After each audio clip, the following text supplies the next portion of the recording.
vous souhaitez faire réparer votre appareil, vous avez simplement à vous rendre sur notre site internet en cliquant sur le lien sous la vidéo et cliquer sur le bouton Commencer afin de créer votre compte. Une fois votre compte et mot de passe créés, vous avez simplement à cliquer sur Ajouter pour suivre les étapes et envoyer votre appareil. Lorsque la demande est créée, vous pourrez cliquer sur Mon tableau de bord et suivre l'avancée de votre appareil. Afin de connaître les tarifs, vous pouvez simplement cliquer sur Tarifs sur notre site internet et choisir votre appareil selon la liste.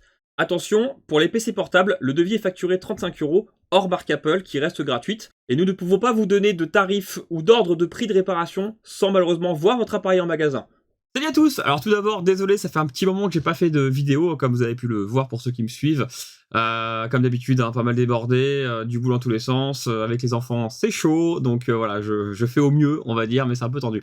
Alors, je voulais vous dire 2-3 choses déjà. Alors la première chose, il y a un nouveau microscope qui vient de sortir, qui change un petit peu la donne, si je peux dire, dans le monde des microscopes. Je vais essayer de vous trouver une image et puis de vous la mettre là sur la vidéo. Je l'ai commandé, donc dès qu'il va arriver, j'ai hâte de vous montrer un peu ce qu'il va donner. Ce qui me plaît bien, c'est que le système fait qu'en gros, on n'a plus, je vais essayer de mettre le mien là, on n'est plus penché vraiment complètement sous le microscope. On est un peu moins, voilà, on est plus droit, donc forcément pour les problèmes de dos et de cou, ça va être très agréable. J'espère du moins que ça va donner quelque chose de cool, donc je l'attends avec impatience. Je le commande pas tout de suite, parce que là je vais partir une semaine, donc je serai pas là pour le réceptionner, donc je vais le commander juste un petit peu après. Il n'est pas encore sorti chez toutes les marques, parce qu'en fait toutes les marques d'outils, on va dire, copient ou en tout cas sortent de la musique, puis après ils apposent leur logo. Par exemple, il est sorti chez Mécanique, il a son nom, alors j'ai plus le nom, mais je vous le redonnerai. Mais il n'est pas encore sorti chez Sunshine, par exemple, ou chez d'autres fabricants. Donc je pense que les autres vont arriver au fur et à mesure. Pour l'instant, les stocks sont limités, mais ça devrait vite arriver. Il n'est pas plus cher que d'autres microscopes, mais il y a 2-3 trucs qui m'inquiètent un petit peu, donc je vous ferai un petit retour. Par exemple, sur le modèle dont je parle, la caméra elle est sur le côté gauche, donc pour l'air chaud, j'espère que ça va pas poser de problème, je pense pas, mais voilà. Autre chose, sur ce que j'ai commandé, j'aurai peut-être pas le système de bras, donc ça va être un peu compliqué au début, enfin bref. Je voudrais faire un test avant de confirmer que c'est un bon modèle, un bon microscope, mais vraiment ce qui me plaît bien, c'est le système en fait voilà, d'être un peu moins courbé, du coup bah forcément une position qui est pas terrible pour toute la journée, parce qu'on y passe quand même beaucoup de temps. Donc j'espère que ça va donner quelque chose de cool. J'espère que l'utilisation va être sympa. Donc voilà, ça c'est la première chose dont je voulais vous parler parce que j'ai hâte de le recevoir parce que ça fait longtemps qu'il n'y a pas eu d'outils vraiment entre guillemets révolutionnaires, si je peux. J'exagère un peu, mais avec des nouvelles choses sympas qui vraiment optimisent, si je peux dire ça comme ça, la façon de travailler. Donc bref, j'attends qu'il arrive, je vous ferai une vidéo là-dessus sur le test, j'espère que ça va être sympa. Si vraiment c'est pas terrible, bah, je vous le dirai aussi, donc je le paye de ma poche. Hein. Donc de toute façon, comme d'hab, en général, quand je fais de la pub sur du matériel, c'est parce que je l'ai testé moi, donc il n'y a pas de sponsor ou quoi que ce soit pour vous mentir, entre guillemets, là-dessus, donc je pourrais être honnête. Donc ça, c'est la première chose. Deuxième chose, j'avais du coup mon projet de PC portable qui est toujours en cours, mais comme vous pouvez l'imaginer, il avance pas très vite. J'avais fait une première vidéo pour montrer le matériel que j'avais commandé pour faire le test, on va dire, pour le démarrer. J'ai réussi à le démarrer, ça y a pas de souci, mais je me suis arrêté parce que j'ai vu un processeur chez AMD, alors j'ai plus la référence parce que ça fait un petit moment que je l'ai vu, j'ai plus la référence en tête, mais il y a un processeur de chez AMD qui est sorti, qui a l'air extrêmement véloce, même pour la partie graphique. Et il y a des gars qui se sont amusés, enfin un en particulier, je n'ai plus son nom non plus, mais j'avais vu ça sur une vidéo de sa chaîne YouTube, j'essaierai de retrouver pour vous la mettre au pire des cas en lien, qui s'est amusé à tester Cyberpunk, qui est un jeu assez gourmand quand même, qui le faisait tourner uniquement avec le processeur AMD, c'est-à-dire le processeur plus le petit GPU intégré dans le processeur. Et apparemment, ça tournait très très bien de ce que j'ai vu au niveau FPS, etc. et graphisme. Ce serait parfait parce que moi, si j'arrive à faire ça, ça m'éviterait de mettre une carte graphique. Et du coup, forcément, ça va limiter la chauffe, la place, enfin plein de choses comme ça. Du coup, on pourrait avoir un modèle plus petit, enfin plus transportable, ce serait mieux. Le truc, c'est que j'attends parce que le processeur n'est pas encore complètement sorti, si je dis pas de bêtises, c'est un peu en test. Peut-être qu'il est sorti au moment où je vous parle, d'ailleurs, c'est à vérifier. Mais c'est surtout la carte mère, moi, qui m'inquiète, parce que forcément, j'ai besoin d'une carte mère qui est toute petite. C'est du micro ATX, je crois, que je sais. Enfin bref, je vérifierai. Désolé, je les ai plus les références en tête. Mais bref, toujours est-il que j'attends une carte mère qui va pouvoir être adaptée pour moi, mon projet. Donc pour l'instant, c'est en stand-by. Mais c'est pas très grave parce que je pourrais quand même travailler rapidement sur la conception 3D, etc. En attendant, je fais ça à côté, mais là, je manque de temps. Hein. Donc bref, j'attends que cette partie-là sorte finalement pour pouvoir me faire plaisir avec ce truc-là.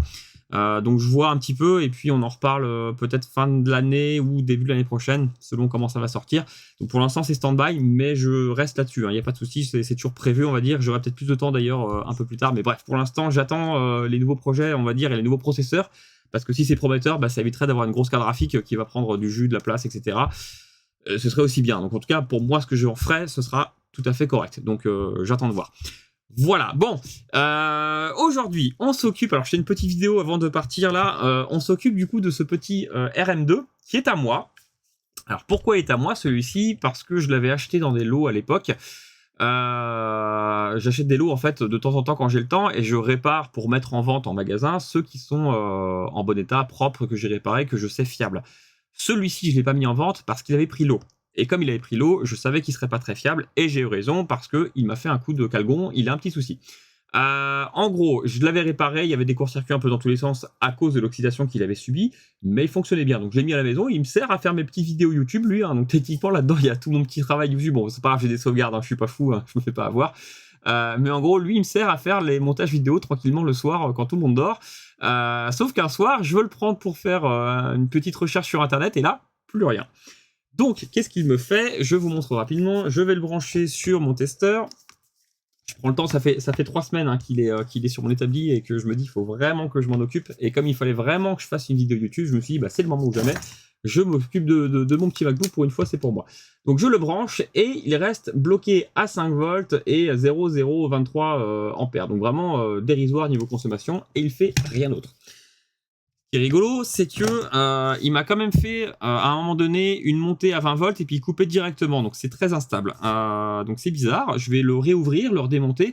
Bon, je suppose que c'est lié à l'oxydation, il y a forcément quelque chose qui a dû continuer à se corroder et puis du coup qui a pu poser problème. Enfin, j'imagine ça, je peux me planter, mais souvent quand ça prend l'eau, et d'ailleurs c'est pour ça qu'on les vend pas dans ces cas-là, parce qu'ils sont pas fiables, et ben voilà la preuve, parce que même si on nettoie bien la carte mère, il y a toujours des petits composants qu'on voit pas forcément, qui sont un peu oxydés, un peu corrodés, ça peut être sous le BGA, ça peut être n'importe quoi, un condensateur, une diode, une résistance, ça peut être tout et rien. Et le problème, c'est que quand c'est comme ça peut être vite compliqué. Donc j'espère que je vais trouver quand même d'où ça vient, parce que sinon, cette machine, moi, je l'aime bien, elle marche pour moi, donc ça me va très très bien, et je vais essayer et espérer pouvoir le réparer à nouveau pour pouvoir de nouveau m'en resservir. On va essayer de le faire durer un peu plus longtemps. Donc bref, je vais tout faire pour le démarrer et le réparer. Allez, je démonte tout ça et on regarde ça ensemble.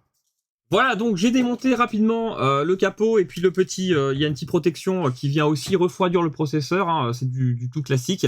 Alors ça refroidit un tout petit peu, le truc c'est que comme c'est sur du MacBook Air, il n'y a pas de ventilation sur ces CPU là. Il faut savoir que les processeurs sur les M1, M2 Air et M1, M2 Pro, par exemple, M3, M4 c'est pareil techniquement, c'est exactement les mêmes processeurs. Alors la RAM peut varier, mais le processeur est le même. La seule différence, c'est que comme ils sont pas refroidis sur les R, et comme il n'y a pas de ventilateur ni de système de refroidissement, eh bien les fréquences vont être abaissées lorsque le CPU commence à chauffer un petit peu pour pouvoir se calmer un petit peu. Mais sinon, c'est les mêmes puissances. Donc en gros, si vous prenez, c'est bête à dire, bon, ça marche pas exactement comme ça, mais si vous prenez un petit MacBook Air comme ça et que vous lui collez un système de refroidissement, vous aurez une puissance plus élevée, quasiment la même que sur un MacBook Pro classique, si je peux dire ça comme ça. C'est assez rigolo. Bref. Du coup, j'ai ouvert, on va regarder rapidement sous microscope si on voit quelque chose d'anormal ou pas, forcément. Je vais partir du coup du bord, comme toujours. Hop, on voit pas trop mal, parfait. Moi, je suis un peu flou, je vais essayer de régler mieux que ça. Voilà, parfait. Donc, on va regarder si on trouve des composants oxydés, et surtout, on va les vérifier après à ce moment-là. Donc voilà, ça commence déjà ici. Il a quand même bien pris l'eau. Je préfère préciser que ce MacBook là, c'est d'ailleurs pour ça que je l'avais pris pour moi et pas mis en vente ou quoi que ce soit. Il est oxydé un peu partout. Donc voilà, on commence là. On en a un petit peu là aussi l'oxydation. Par là, ça a l'air d'aller. Je me souviens plus vraiment, à vrai dire, comme ça fait un petit moment que je l'ai fait. Il a quand même tenu quelques mois. Voilà, j'ai un peu d'oxydation par là aussi. J'ai déjà débranché la batterie, donc là, il n'y a pas de souci. Voilà, il est oxydé pas mal là, mais là, bon, à voir, à part si je suis en court-circuit, mais sinon, voilà. Là, c'est très oxydé aussi par là. Enfin, voilà, je l'avais vraiment laissé dans un état assez lamentable, on va dire. Mais encore une fois, comme c'était pour moi, ça m'avait pas beaucoup... j'avais laissé comme ça parce qu'il fonctionnait. J'avais revu rapidement voilà, tout ce qui était rétroéclairage, parce que ça avait pété en second temps. En fait, au départ, il démarrait pas. J'avais un court-circuit sur l'alimentation principale. J'avais fait sauter les courts-circuits. J'avais eu un problème de backlight. J'avais résolu le problème de backlight. Et là, il était resté comme ça.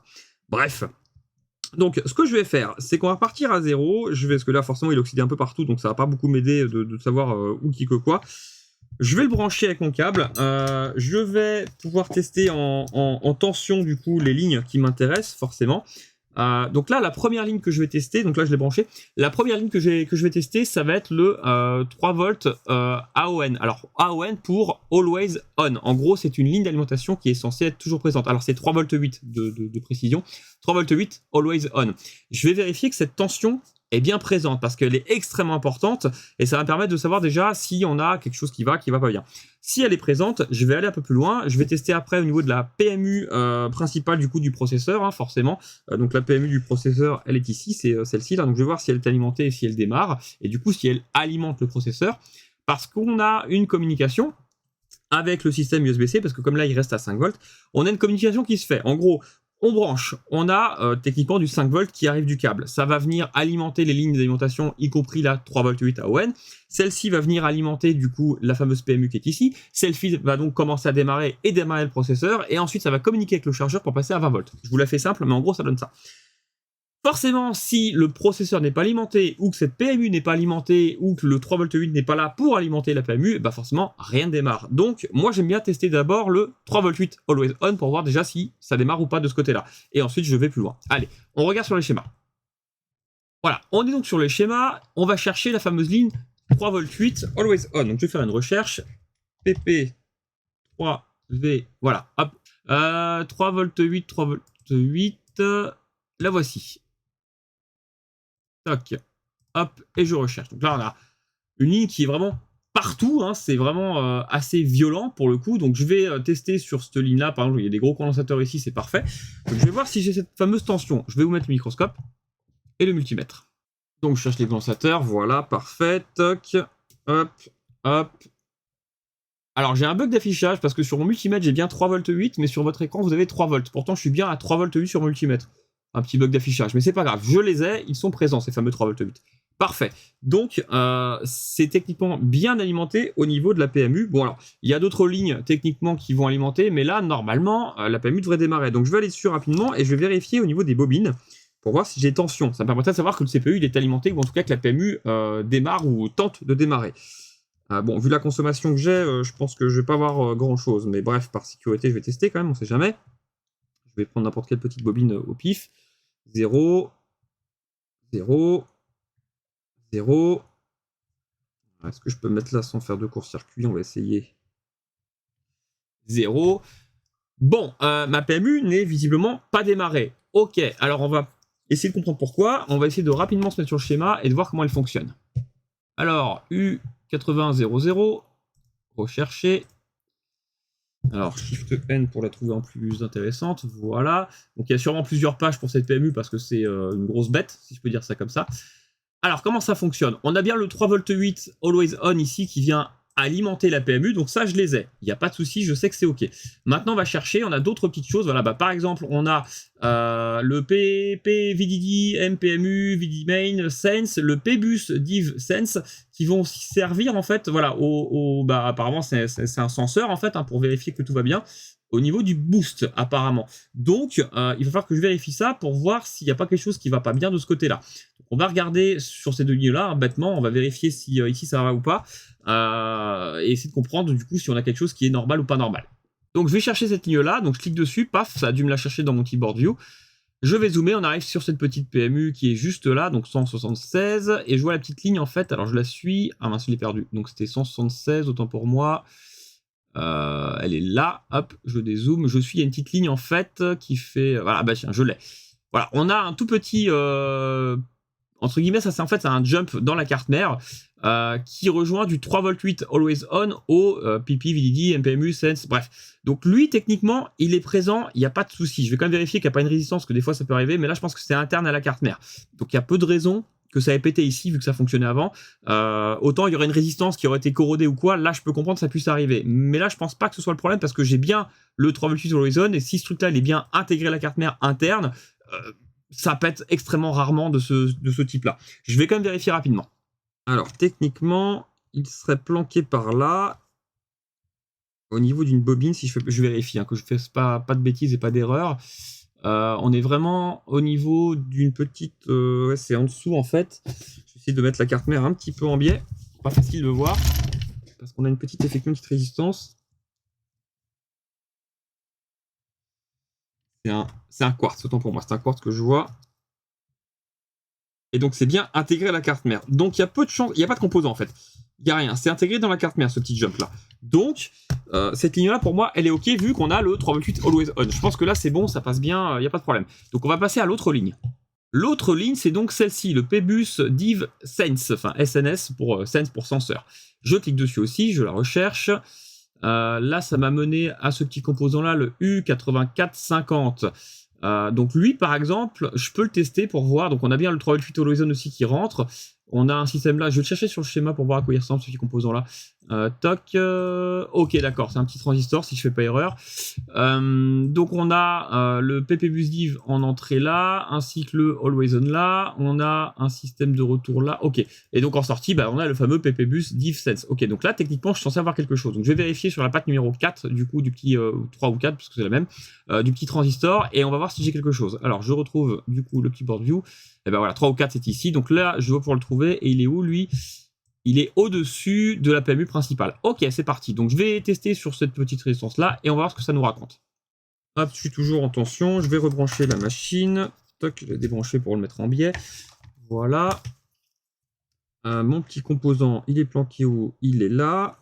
Et du coup, au niveau des pattes, alors je suis désolé, c'est un peu flou pour vous. Voilà. Eh bien, je suis à 0. Je vérifie à côté. 0 aussi, j'ai bien le Always On 3V8, il est là, bon il est toujours mal affiché mais j'ai bien 3V8 sur mon multimètre. Donc on a un truc qui va pas bien là. Ok, alors je vais essayer de comprendre pourquoi. Donc on disait qu'on a bien le 3V8 Always On ici, là je n'ai rien, bah techniquement ça peut venir de là. PPBus Always On, bah, je vais vérifier cette ligne là, bah ça c'est la ligne d'alimentation principale de la machine aussi, mais normalement je dois l'avoir parce que j'aurais pas le 3V8 Always On sans ça techniquement si je fais pas erreur. On va vérifier du coup bah, sur la R8450, on se met dessus pour vérifier sur la patte 1 pour voir si j'ai bien celui-ci, et du coup sur la patte 2 on va vérifier ici. C'est parti, je regarde. Alors j'essaie de vous faire un truc propre au niveau, hop, voilà, visuel. Les résistances, je vais regarder sur le schéma. Elles sont où? Eh ben, elles sont là au-dessus du coup. Ok, j'ai donc un condensateur et deux résistances. Ok, on a le PPBus sur les deux sur la... Ok, ça marche, bon, c'est parfait. Donc je teste là, paf, je teste là, paf, et du coup, bah là, forcément, et on voit un peu ce qu'on a. Du coup, je disais, je zoome un petit peu, j'ai trouvé les fameuses deux résistances. Il y en a une qui est pas très jolie d'ailleurs. J'ai quoi ici? Très faible, 0, j'ai même pas un volt, je suis à 0,09. Vous voulez pas? C'est bugué sur mon affichage, mais c'est pas très grave. Je vais vérifier sur la patte numéro 1 du coup du PPBus. J'ai bien mon 12 volts. Ah, oh, c'est rigolo, ça, dis donc. Elle s'est dessoudée complètement tout seul en testant. Ah bah ça, c'est marrant, dis donc. Il est peut-être là mon problème. Là, j'ai bien mon 12 volts. Je suis toujours à 0,09. Oh bah je pense que j'ai trouvé. Oh le coup de bol. Bon, eh bien, je crois que c'est ça qui déconne. Bon, je débranche. J'ai la résistance qui s'est barrée toute seule. Voilà ce que l'oxydation peut faire dans des situations comme ça. Ok, eh bien je vais retourner sur le schéma tout de suite, je vais vérifier les valeurs de la résistance, je vais essayer d'en trouver une, je vais refaire les soudures et on va pouvoir tester, on va y croire. Donc la résistance qui a bougé c'est la R8450, qui est je pense fatiguée, qui fait 887 kOhm apparemment, c'est une valeur assez farfelue, j'en ai je crois pas vu beaucoup des comme ça. On va en chercher une, 887 kOhm, ou sinon je peux essayer de la ressouder si vraiment, après tout c'est pour moi donc c'est pas très grave. Je vais essayer de la ressouder, je vais voir si elle est encore sauvable, on va dire, ça me ferait gagner un peu de temps plutôt que de chercher dans mes cartes mères, surtout que cette valeur là elle me plaît pas trop, elle est je pense pas très commune, enfin peut-être que si mais elle me dit rien à moi, donc bref, je vais essayer de la ressouder, je vais faire un truc propre au mieux possible, de toute façon encore une fois comme c'est pour moi c'est pas très grave si ça repète, hein, c'est plus pour rigoler, donc je regarde. Alors, est-ce que je peux la reprendre et m'en resservir ou est-ce que c'est vraiment foutu? On va regarder ça. Je la retourne. Ouais, les pads sont vraiment pas beaux là. Hein. Après, ils sont encore là. Hein. Ouais, je peux essayer. Allez, on va tenter le coup. Je vais essayer de la refaire sans m'embêter à en rechercher une. On sait jamais. Je vais remettre en marche mon système d'aération, mon fer à souder, c'est bon, il est dispo. On va essayer déjà de refaire le pad sur les cartes parce qu'il est vraiment pas beau là. Voilà. Bon, ça, je pense que je peux le rattraper. En tout cas, si c'est que ça, et je pense que c'est que ça parce qu'effectivement, j'avais pas cette ligne. Donc, C'est pas très très grave. Mais voilà, c'est de l'oxydation, ça peut arriver. Et bon là ça va, j'ai trouvé rapidement, j'ai eu de la chance, mais des fois on peut s'arracher les cheveux sur ce type de problème parce que ça se voit pas toujours à l'œil. Des fois les valeurs sont présentes quand on appuie avec le multimètre parce qu'on fait contact, mais en fait c'est bien ça qui déconne ou pas. Enfin, des fois c'est des contacts un petit peu intermittents, enfin ça peut vraiment être vite une galère pour pas grand chose à vrai dire. Je suis en train de raviver le pad, il revient gentiment.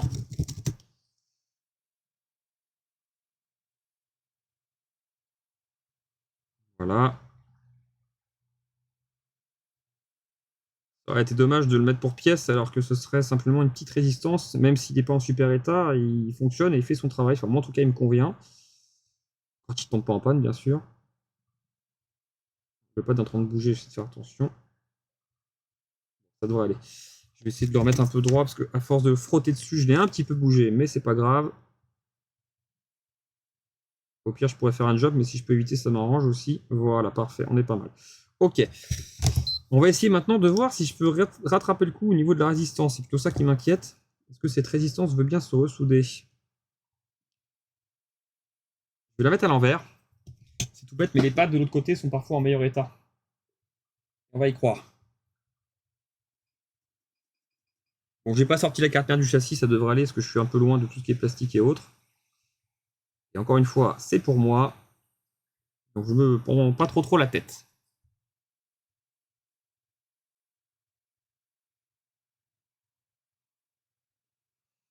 On va y croire.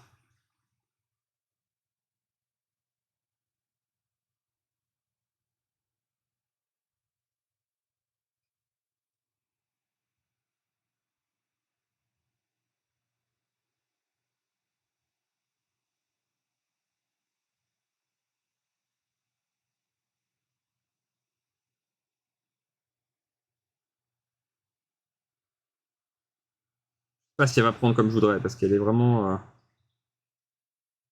Ouais, non. Je vais en mettre une. Elle veut pas prendre. Ça va repéter, ça va pas être pratique. Au moindre choc ou quoi, ça va sauter. Je vais en chercher une, c'est pas grave. Alors, on va faire ça proprement, on va tenter le coup mieux que ça.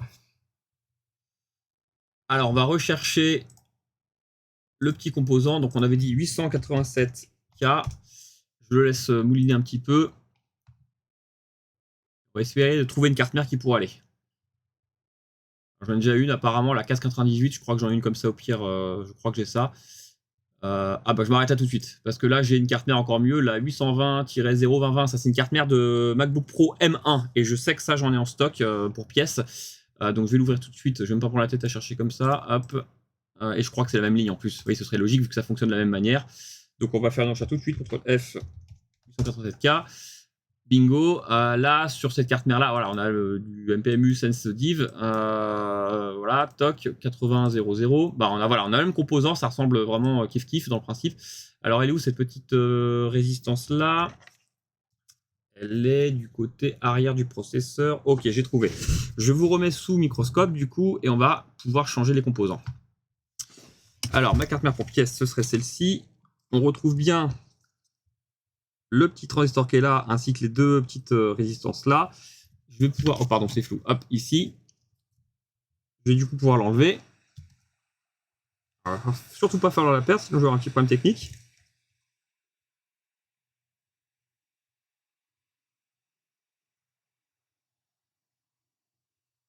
Elle va être en bien meilleur état forcément que celle que j'avais jusque-là.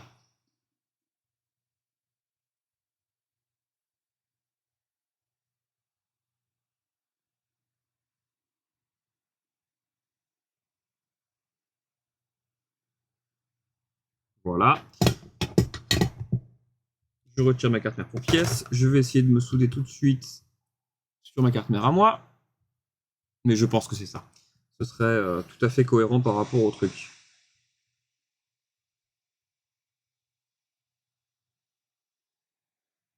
Ok.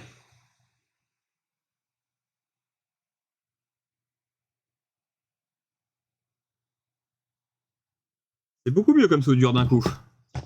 C'est plus sympa.